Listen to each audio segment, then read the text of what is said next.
Olá, sou o pastor Isaías e eu quero comentar sobre sobre o primeiro tema da lição, das lições bíblicas de 2025, sobre o segundo trimestre de 2025, que tem como tema, e o verbo se fez carne.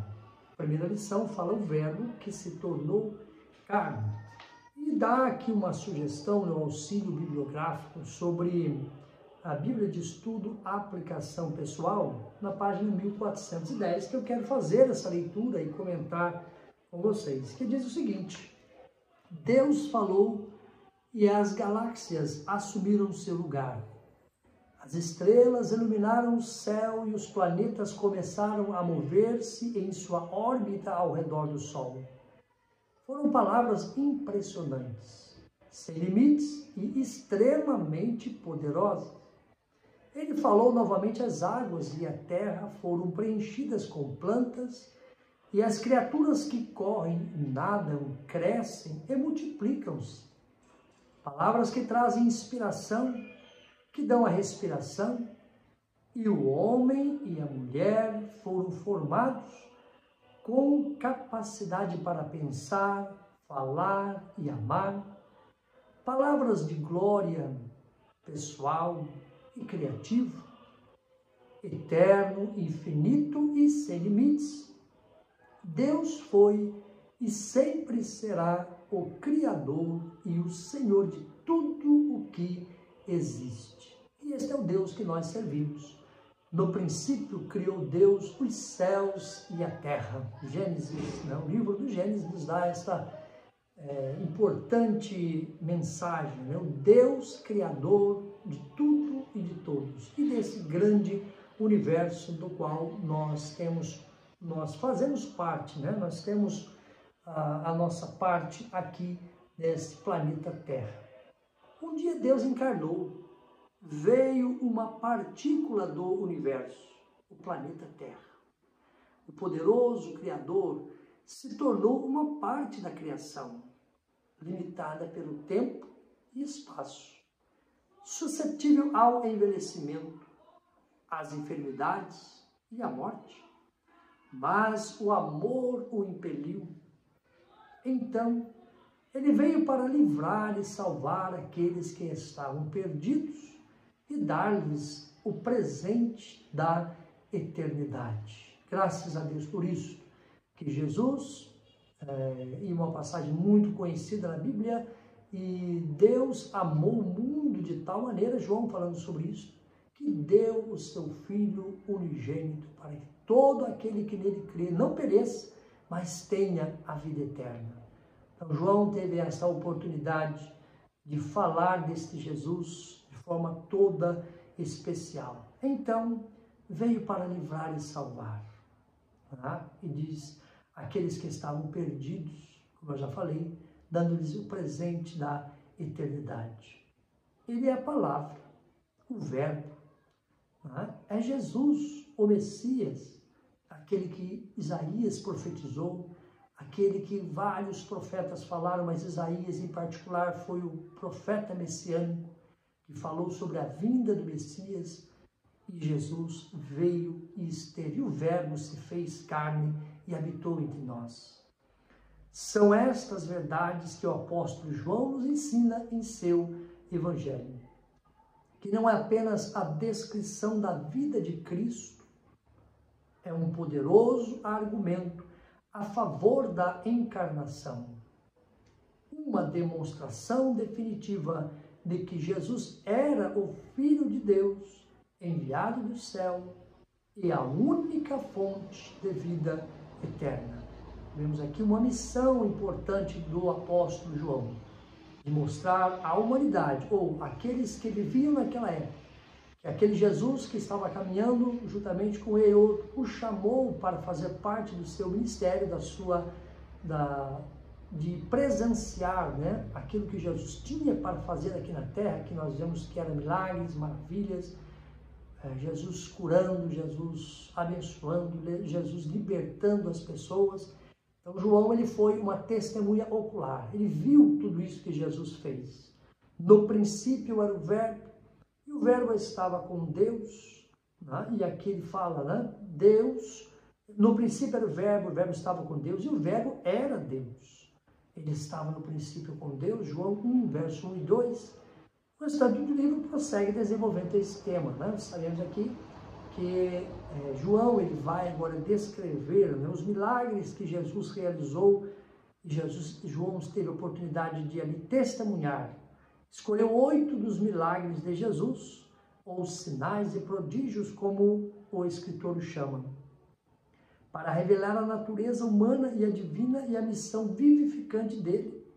Esses sinais são a transformação da água em vinho, no capítulo 2, do verso 1 a 11. Quem não conhece essa passagem maravilhosa, daquele casamento em que faltou o vinho, e ali Jesus pôde transformar aquela água em vinho. Jesus pôde dar ali mostrar ali a sua natureza divina, através daquela transformação de água em vinho. Depois, a cura de um oficial do rei, capítulo 4, verso 46 a 54.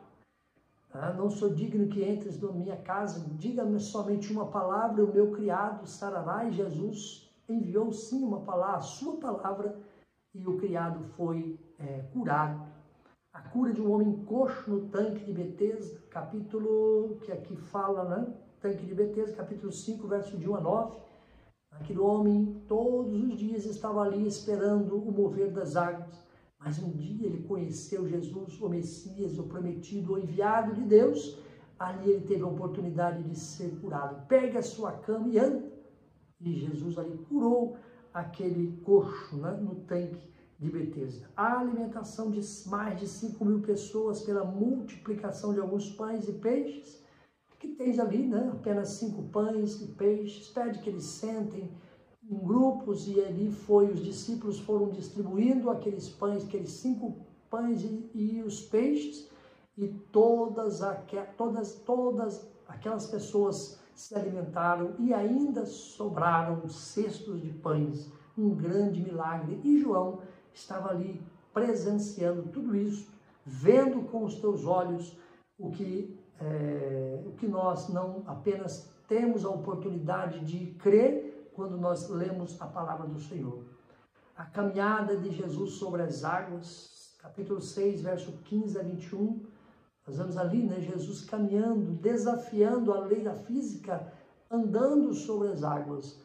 E Jesus realmente, ele somente como um ser sobrenatural poderia fazer isso. Mas também ele deu a oportunidade, Pedro também, se tivesse fé, ele poderia caminhar como caminhou alguns metros ou deu alguns passos sobre as águas, mas logo Jesus teve que o socorrer.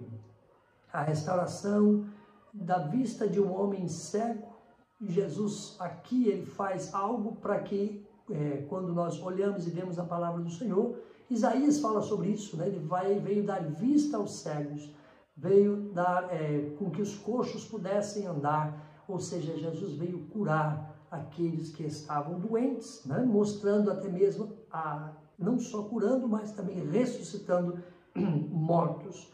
E mais, né? A ressurreição de Lázaro, conhecidíssima passagem, nós vemos a passagem, né? Lázaro sai para fora, e ali Lázaro, ele pôde, na vista, nos olhos de muitas pessoas, inclusive depois eles procuravam matar Lázaro para que aquilo não se propagasse, né? Não se divulgasse. Quando as pessoas olhassem para Lázaro, eles soubessem que ali, né, foi Jesus que fez aquele milagre na vida de Lázaro, que foi no capítulo 11, do verso 1 ao 44. E depois a surpreendente pesca presente de Cristo ressurreto para os discípulos. A noite inteira nós trabalhamos, Senhor, mas segundo a Tua palavra, nós lançaremos a rede. Eles lançaram a rede e ali apanharam muitos peixes. Isto foi um verdadeiro milagre na vida daqueles homens que eram peritos em pesca. Mas naquele momento eles obedeceram a palavra do Senhor e eles foram abençoados. A divindade de Jesus foi revelada em todos os capítulos do Evangelho. A verdadeira identidade de Cristo foi ressaltada por meio dos títulos a ele atribuído, o Verbo divino. o Filho unigênito do Pai, Cordeiro de Deus, não o Cordeiro de Deus que tira o pecado do mundo, o pão da vida. Eu sou o pão da vida, né? Quem me segue não terá fome, né? E aí diz mais, a vida, né? A ressurreição e a videira, eu sou a videira verdadeira, meu pai é o lavrador, a expressão que identifica eu sou, né? De lá Moisés, quando Moisés queria ir perante Faraó, ele diz, em nome de quem eu vou? Ele diz, eu sou. Ou seja, ele era realmente o próprio Deus encarnado. Ao usar esta frase, Jesus afirmou a sua pré-existência e sua divindade eterna. Jesus diz, eu sou o pão da vida. Capítulo 6, verso 35. Eu sou a luz do mundo. Capítulo 8, verso 12, 9 e 5. Eu sou a porta das ovelhas. Capítulo 10, verso 7. Eu sou o bom pastor. Capítulo 10, verso 11, 14. Eu sou a ressurreição e a vida. Ou seja, ele era o Deus de Abraão, o Deus de Isaac, o Deus de Jacó. Ele era o Deus, e é como é o nosso Deus também. Eu sou o caminho, a verdade e a vida. 14, 6. Eu sou a videira verdadeira e meu pai é o lavrador. Capítulo 15, verso 1.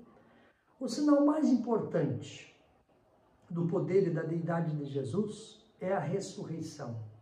E João, como testemunha ocular do túmulo vazio, hoje nós temos também a oportunidade de ir lá em Israel. Quando nós chegamos lá, né, existem vários lugares que eles dizem, né, que poderia ser o túmulo de Jesus, e um deles nós tivemos a oportunidade de ir, que é ali o Jardim do Túmulo. A sensação, o sentimento, quando nós pisamos na terra de Israel, realmente é algo sobrenatural. E ali, quando nós vamos no Jardim do Túmulo, tive a oportunidade também de ir em outro lugar, mas naquele jardim você percebe ali a presença de Deus. Ali você sente que realmente naquele lugar, né, ou que seja outro lugar, mas Jesus ressuscitou. Ele não está mais entre nós, mas ele está à destra do Pai. E João foi uma testemunha ocular disso. Forneceu um relato palpitante e surpreendente e registrou várias ocasiões em que Jesus se manifestou após a ressurreição. João, o devoto seguidor de Cristo, pintou um fiel retrato do poderoso Senhor, o eterno Filho de Deus. Ao ler a história neste Evangelho, comprometa-se a crer em Jesus e a seguir. Também nós temos aqui algumas informações essenciais, né? Qual foi o propósito de João escrever esse livro?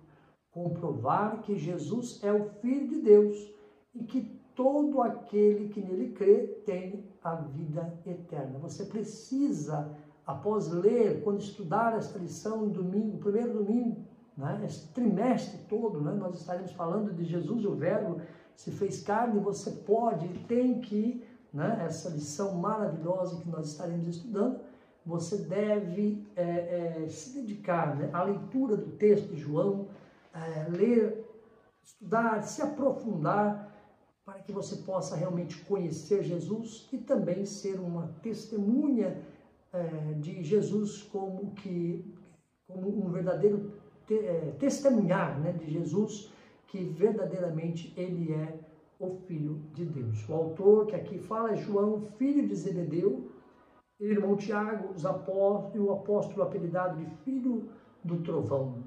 Também o destinatário, né, são os novos cristãos e não cristãos, ou seja, todos aqueles que têm desejo de aprender e estudar sobre Jesus, provavelmente escrito em 85 a 90 depois de Cristo, dentro de um panorama, né, escrito depois da destruição de Jerusalém em 70 depois de Cristo, antes do exílio de João na ilha de Patmos, né? O versículo-chave quer dizer o seguinte, olha, Jesus, pois, operou também em presença dos discípulos muitos outros sinais que não estão escritos neste livro. Estes, porém, foram escritos para que creiais que Jesus é o Cristo, o Filho de Deus, e para que, crendo, tenhais a vida em seu nome. Capítulo 20, verso 30 e 31. As pessoas chaves desse livro, deste evangelho, é João, João Batista, os demais discípulos Maria, Marta, Lázaro, a mãe de Jesus, Pilatos, Maria Madalena, lugares chaves, né? Interior da Judéia, Samaria, Galiléia, Betânia e Jerusalém. As características particulares, diz assim, ó, dos 8 milagres registrados, 6 são singulares em relação aos outros evangelhos. Para João, como por exemplo o Sermão do Cenáculo, mais de 90% do livro de João é singular, ou seja, só dele. Não contém uma genealogia ou qualquer registro do nascimento de Jesus, sua infância, tentação, transfiguração, escolha dos discípulos ou qualquer relato sobre as parábolas de Jesus, a ascensão ou a grande comissão. Que tenhamos um trimestre abençoado, que possamos estudar esta palavra e crer que Jesus é o Verbo que se fez carne entre nós e vimos, né, a sua glória como a glória do unigênito do Pai. Que Deus te abençoe.